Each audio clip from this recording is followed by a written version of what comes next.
if any politician says to you, oh, it's appalling that we're in deficit, we should already be in surplus, just smack them around the head a bit, because you can imagine what the impact of a faster pullback to surplus would do, given that, parts of the economy aren't altogether robust at the moment. It's the movement that counts, but this isn't a nice simple slogan that comes out of people's mouths. You can't just say deficit bad, surplus good. It doesn't work that way. Look at the period leading up to the GFC. No fiscal drag. Peter Costello was running surpluses, he's a hero. But those surpluses were a flat percentage and therefore had no impact on the economy, was leaving all the hard work to the Reserve Bank, which was lifting interest rates and would have sent us into recession if it wasn't for the GFC. So you can see that it's never as simple as it looks, obviously. This is what the Reserve Bank is saying about growth this financial year. In the year to this calendar year, first of all, Reserve Bank at the beginning of this month in their quarterly statement on monetary policy said the GDP will be growth of 3.25%, which is trend. That's about what Australia has tended to do over decades. And here we are whipping ourselves saying things are really tough. No, not really. That's a remarkable figure because, as you know, the first quarter of this year, we had a negative GDP of 1.2% because mainly the floods and cyclones. So it's actually quite a strong pickup in the second half of this calendar year. What they're saying about this financial year is that by June 30 next year, this is a year 2 figure, we will have had growth of 4.5%, which is amazingly strong. Yes, some sectors of the economy are growing faster than others, but overall that's fantastic. It then calms down a bit as some of the one-off factors get worked out of the system through the calendar year of growing about 3.75%, above average for what this country has done over decades.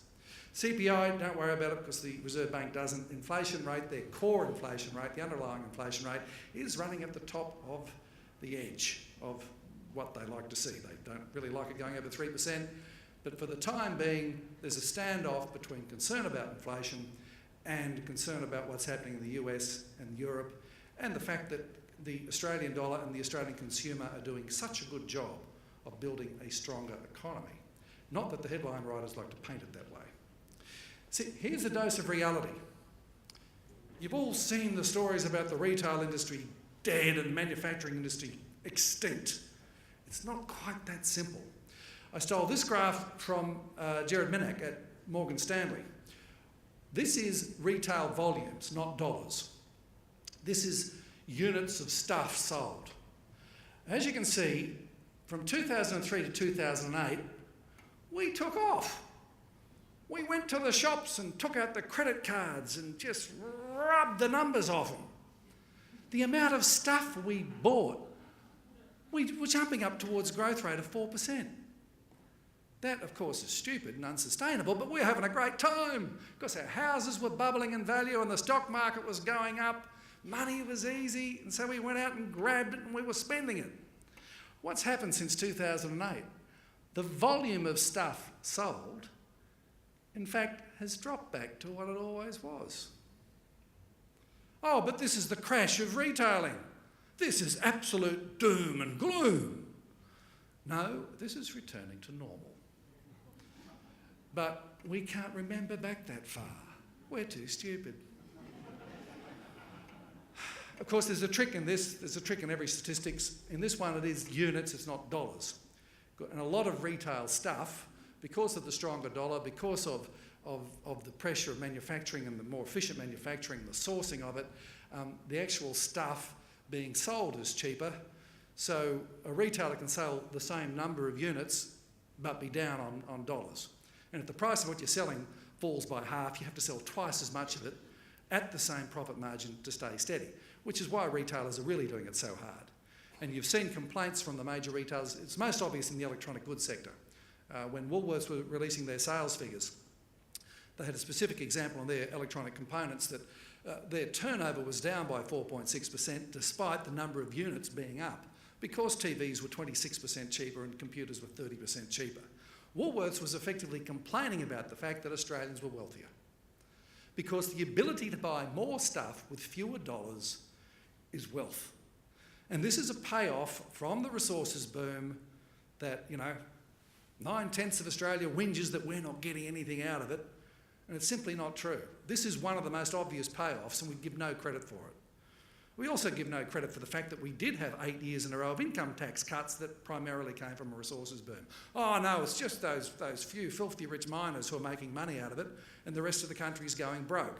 No, the rest of the country is actually getting wealthier, is actually getting more opportunities, is being challenged, and some of those who can't meet the challenge are going out backwards.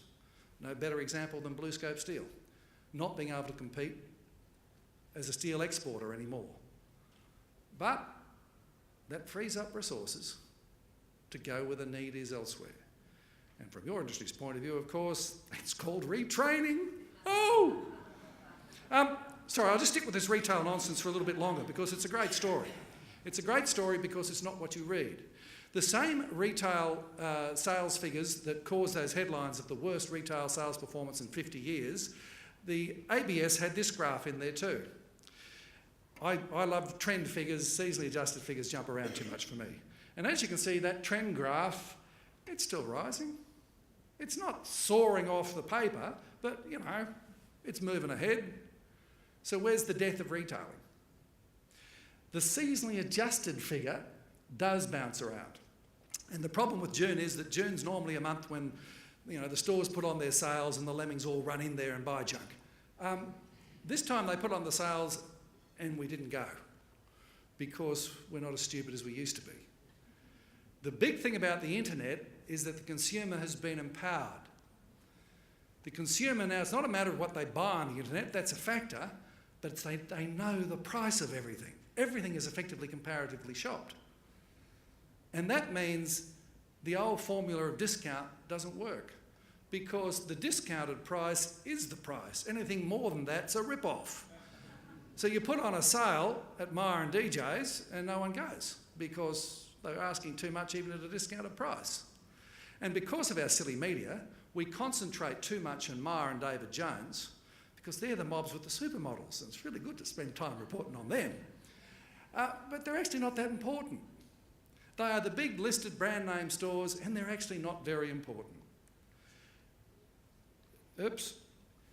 The ABS breaks down retail sales into 6 categories. The smallest category of those 6 is department stores.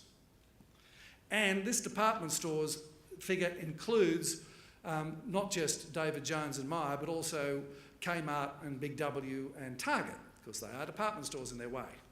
As you can see, what's been happening with department stores hasn't been nearly as good as what's been happening to retail sales overall. It's down. And the seasonally adjusted figure is a very sharp downturn. What has happened, and Woolworths figures are out today so you can actually cut through and see what Big W has done, and we saw from Wesfarmers last week what Kmart has done. Big W and Kmart have actually held sales steady. They're selling a lot more stuff to keep turnover steady. That means David Jones and Myer are selling a lot less stuff and their sales are down overall. But that's what gets all the headlines. Have a look at a different category, other retailing. Other retailing is everything that doesn't fit in the other 5 categories. It's bookshops, which have been doing it hard. It's flower shops, it's second-hand shops, it's antique shops, it's optometrists, all sorts of things. Look at that graph. You don't hear about them, do you?